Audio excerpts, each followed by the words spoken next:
A todos que nos acompanham aqui no nosso canal Café Concurseiro, hoje nós falaremos acerca do regime jurídico único dos servidores públicos de Marituba, município do estado do Pará.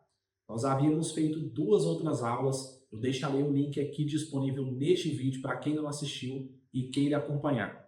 Nós paramos no artigo 25 e vamos dar continuidade a partir de transferência, passando pelos principais tópicos e abordando o que há de maior relevância que pode ser cobrado dos senhores nas provas que estão por vir. Logo no artigo 26 nós temos a denominação de transferência, que diz que a transferência é a passagem do servidor estável ou cargo efetivo de carreira para outro de igual denominação, classe e vencimento, ao qual pertence o quadro de pessoal. No nosso parágrafo 1º diz que essa transferência ela pode ocorrer de ofício, ou seja, de acordo com a conveniência da administração pública, e ela também pode acontecer, se dar por pedido do servidor, melhor dizendo, atendendo ao interesse deste. Sendo observado, é claro, o interesse a conveniência da administração pública, ou seja, quando existir um pedido do servidor, temos que observar se há também vaga disponível e se é conveniente para a administração pública. Caso contrário, nós podemos ter um pedido do servidor para que ele seja transferido e nós claramente podemos não ter essa transferência sendo atendida pela administração pública. Diante disso, nós já partimos aqui para o nosso artigo 27, que fala sobre a readaptação. A readaptação ela é a investidura do servidor em cargos, em outro cargo que possui atribuições e responsabilidades que são compatíveis com essa limitação, seja física ou mental, que esse servidor ele tenha sofrido, tendo que ser verificado, é claro, em inspeção médica oficial. Então, a partir do momento que gerar, que essa incapacidade, seja física ou mental do servidor, gerar uma readaptação, essa readaptação ela deve ser verificada por uma inspeção médica oficial, porque a partir dessa inspeção médica nós poderemos dizer aonde melhor o servidor irá se encaixar de acordo com essa limitação que ele esteja sofrendo. Logo no nosso parágrafo 1º, aqui acerca da readaptação, diz que, se julgado incapaz para o serviço público, o readaptando será aposentado. Essa aposentadoria, ela será de forma compulsória, ou seja, não precisa ter o aceite do servidor, mesmo que ele não queira ser aposentado, caso ele seja julgado por essa junta médica como incapaz, ele será aposentado de forma compulsória, ou comumente, como é dito, de forma expulsória, porque independe da vontade dele. No nosso parágrafo 2º diz que em qualquer hipótese, a readaptação não poderá acarretar um aumento ou a redução da remuneração do servidor. Então note que aqui nós temos uma garantia jurídica do servidor, preservando a sua remuneração. Outro instituto que a gente vai falar agora é o instituto da reversão, no artigo 28, que diz que a reversão ela é o retorno à atividade do servidor que foi aposentado por invalidez. Claro que esse retorno ele se dará por uma junta médica oficial que vai declarar a insubsistência dos motivos que determinaram a aposentadoria daquele servidor. Para que vocês se lembrem de uma melhor forma desse instituto, dessas características, eu vou deixar aqui uma dica que eu também utilizo. A reversão a gente faz alusão ao vovô voltou, porque tem ali o V e tem o V também na palavra reversão, diz também a aposentadoria. Então, note que essa reversão ela deve ser averiguada por uma junta médica oficial. Logo no artigo 29 diz que essa reversão ela deve acontecer no mesmo cargo ou no cargo resultante da sua transformação. E o servidor que ele é revertido ao cargo, que ocupava anteriormente. Entretanto, se o mesmo cargo que ocupava sofreu alguma transformação, esse mesmo servidor deve ocupar esse cargo que está transformado. Logo no nosso artigo 30 diz que aquele servidor que está com 70 anos de idade, ele não pode ser revertido. Isso porque nós temos a aposentadoria compulsória, que também nós chamamos de forma comumente de expulsória, porque independe da vontade do servidor. Merece também a sua atenção o Instituto da Reintegração, versado no nosso artigo 31, que diz que a reintegração é a reinvestidura do servidor estável ao cargo que ele anteriormente ocupava, quando ele tem invalidado a sua demissão por decisão administrativa ou judicial. Aqui nós fazemos alusão, inclusive, ao servidor que dizendo que ele volta feliz da vida. Por quê? Ele deve ser reintegrado ao seu cargo com ressarcimento de todas as suas vantagens que ele não percebeu neste período que ele estava afastado.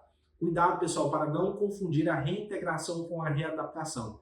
Isso é pegadinha frequente nas provas, tentando confundir esses dois institutos, misturando as suas características. O nosso parágrafo único, ainda no artigo 31, diz que caso esse cargo, que o servidor volte a reintegrar, ele esteja sendo provido, o eventual ocupante desse cargo, ele será reconduzido ao seu cargo de origem, sem direito à indenização ou aproveitamento em outro cargo. Ou ainda ele pode ser posto em disponibilidade remunerada.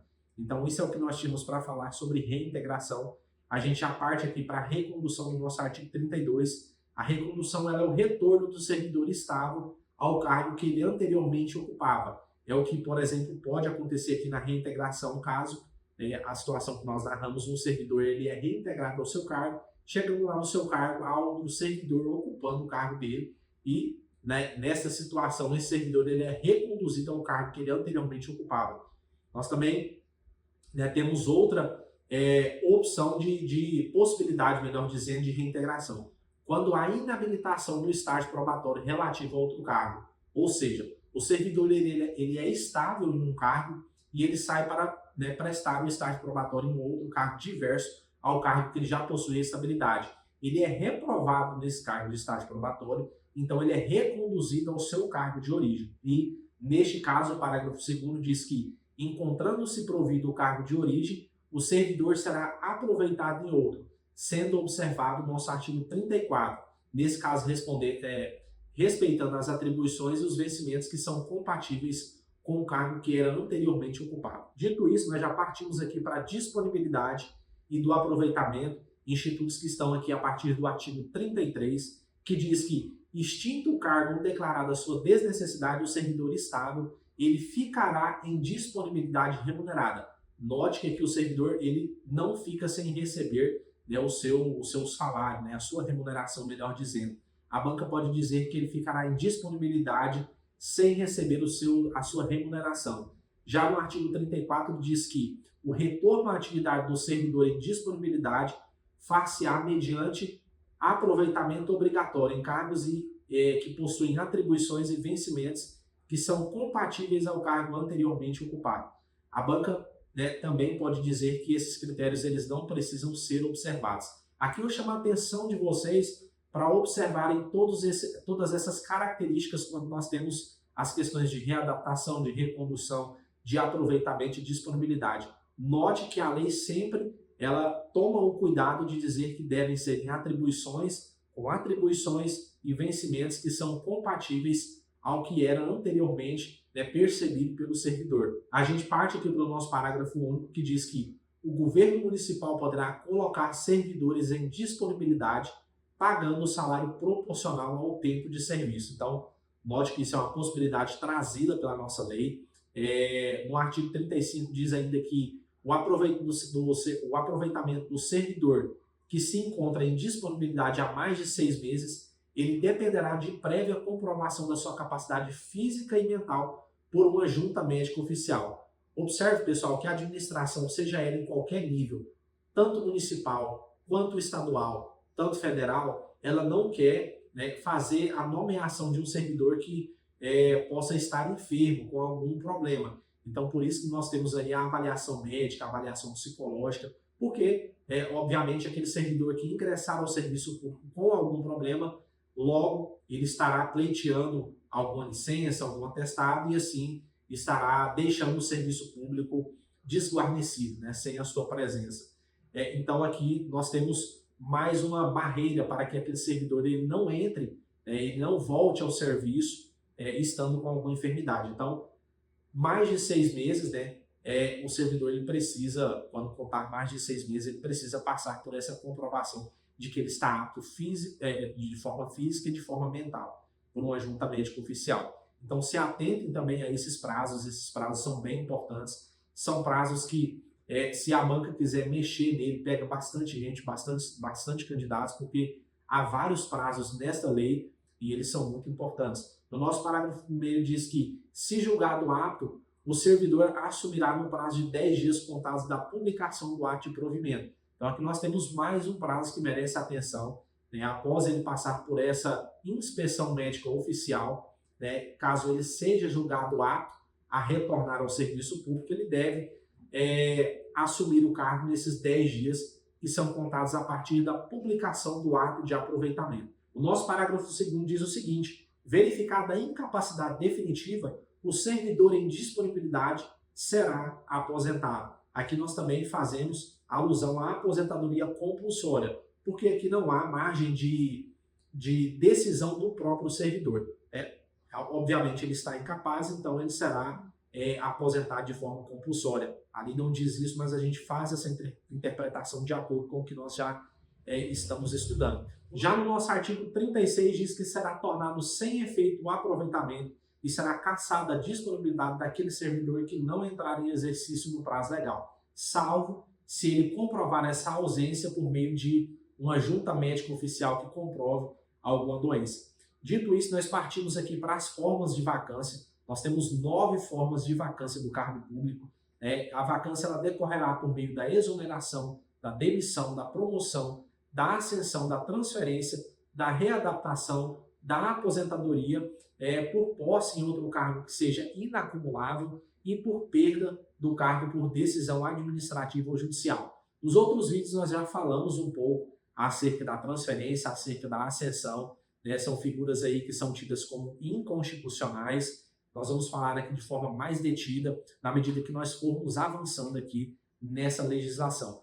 Lá no nosso artigo 38 diz que a exoneração do cargo efetivo dar-se-á a pedido do servidor ou de ofício. De ofício quando a administração pública ela decide exonerar o servidor por alguma ou outra situação. A posse em um cargo inacumulável ou até mesmo a inabilitação ali no estágio probatório são exemplos que nós trazemos aqui. No parágrafo único diz ainda que a exoneração de ofício será aplicada, que nós temos 3 formas, quando não satisfeitas as condições do estágio probatório, que eu acabei de dizer, quando por decorrência de prazo ficar extinta a punibilidade de demissão por abandono do cargo e quando não entrar no exercício dos prazos que são estabelecidos por lei.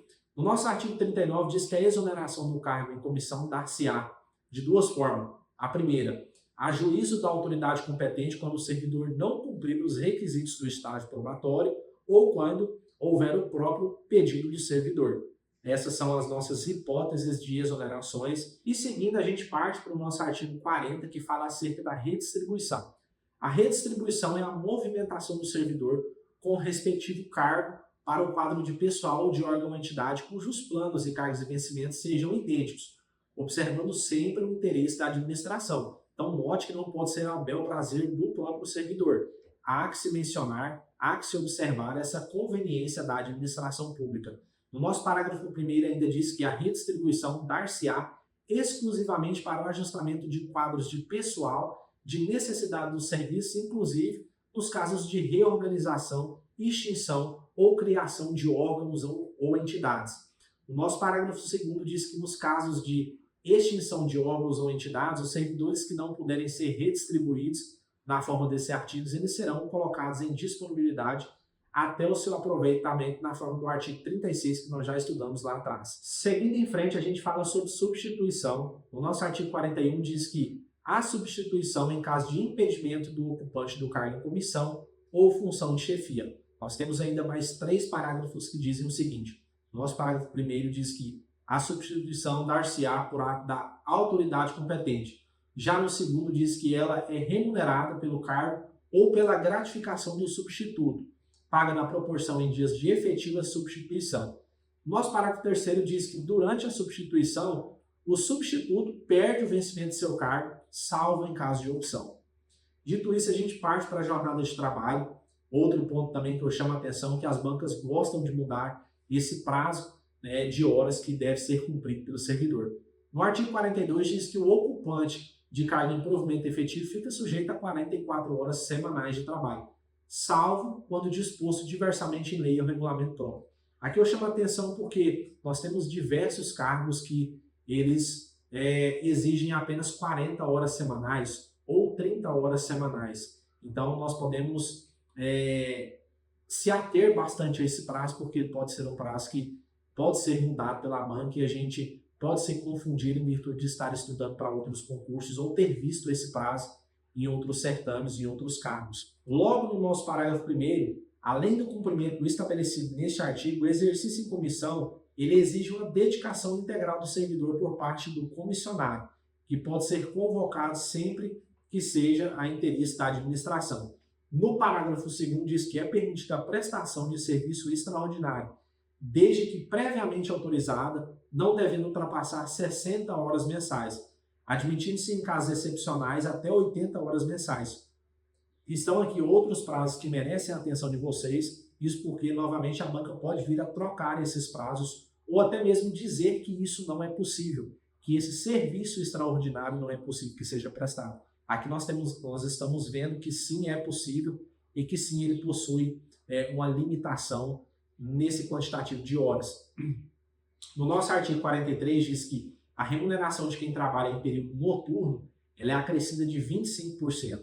Aqui eu chamo a atenção de vocês porque normalmente a banca diz que não há distinção entre a remuneração noturna e a remuneração diurna. Aqui nós estamos vendo exatamente ao contrário. Assim, é um acréscimo de 25% para aqueles que trabalham no período noturno. E aqui a gente traz, inclusive, o prazo que é considerado como período noturno, que começa a partir das 22 horas e ele vai até às 6 horas do dia seguinte. Salvo engano, na iniciativa privada, eu acredito que vai só até às 5 horas.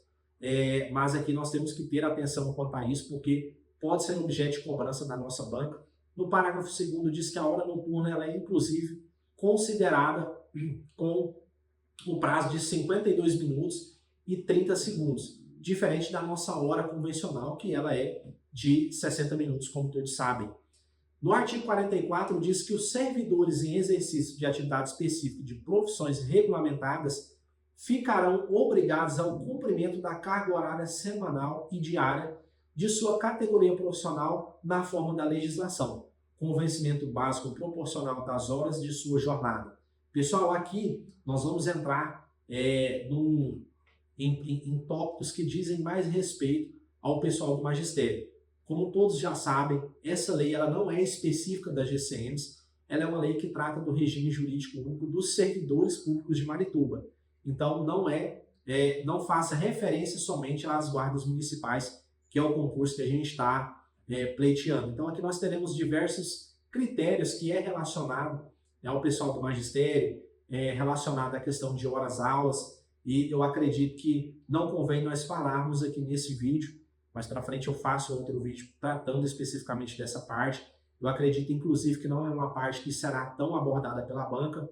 Reforço que vocês precisam ler esse diploma legislativo de acordo com o que está publicado, porque a leitura da lei seca ela é muito importante. Inclusive, eu abro um adendo aqui dizendo que a maioria das questões de prova, elas são letra de lei. Então, praticamente de 70% a 80% da questão da prova, ela vem ali embasada no próprio texto legal. O que a gente faz aqui é simplesmente pontuar os pontos que são principais e tentar adivinhar as possíveis pegadinhas que a banca possa vir a tentar empregar a você. Então nós vamos pular lá para o nosso capítulo 1, que fala sobre direitos, vantagens e que fala sobre vencimento e remuneração. Ele traz as distinções desses dois institutos. O nosso artigo 54 diz que o vencimento é a redistribuição pecuniária pelo serviço de cargo público, com valor fixo em lei. No artigo 55 diz que as vantagens pecuniárias são acréscimos ao vencimento.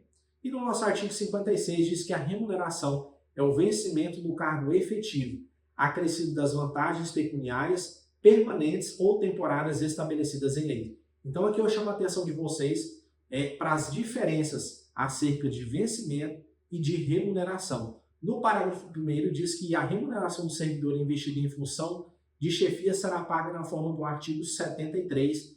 Nós ainda vamos chegar lá nesse artigo, nós estamos no artigo 56.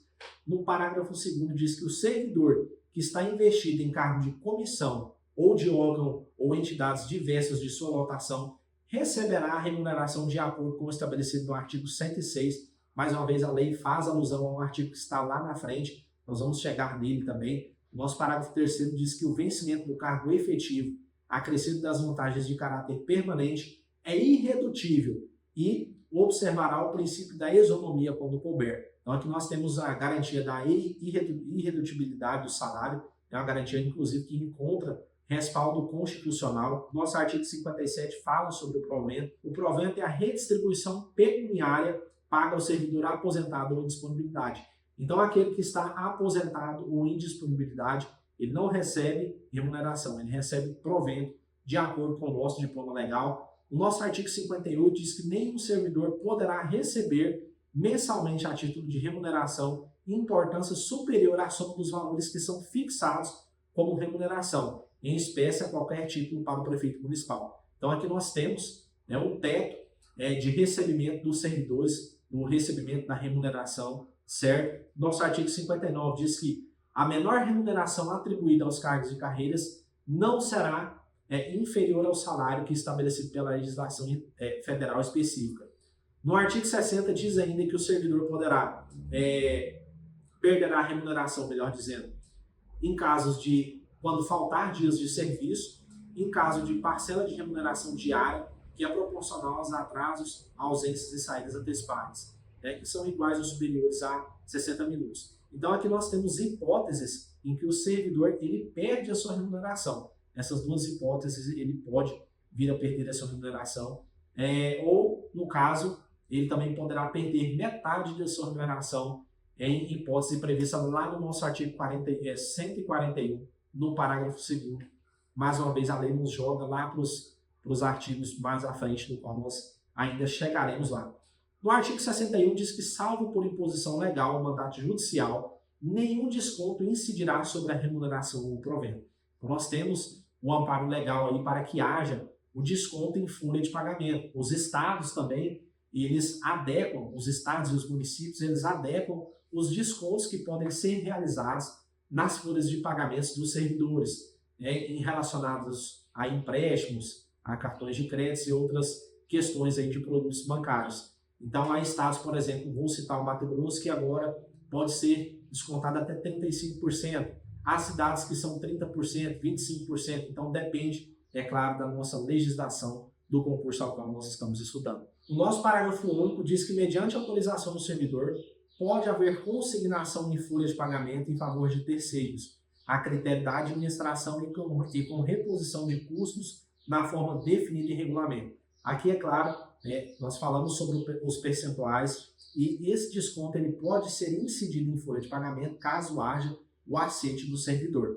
Logo, no nosso artigo 62 diz que as reposições e indenizações ao erário serão descontadas em parcelas mensais não excedentes a quinta parte da remuneração ou do provento. Aqui, quando o servidor sofrer algum tipo de sanção em que ele tenha que fazer uma reposição ao erário, neste caso, essa reposição ela não pode exceder a quinta parte da remuneração do provento do servidor. Eu vou citar um caso que eu tenho conhecimento. Um servidor ele estava recebendo a mais do que ele recebia de remuneração. A gente identificou esse valor pago a mais de remuneração, notificamos os órgãos responsáveis e ele teve que ressarcir ao erário na quantia de 30 mil. Essa quantia ela foi parcelada em 60 parcelas, em que todo mês ela é descontada direto da sua remuneração. Então aqui nós temos um caso prático referente a esse ressarcimento ao erário que pode vir a acontecer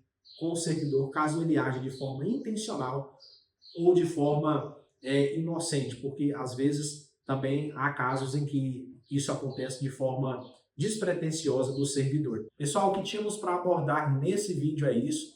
Nós faremos outros vídeos posteriormente até esgotarmos todo o conteúdo deste diploma legislativo.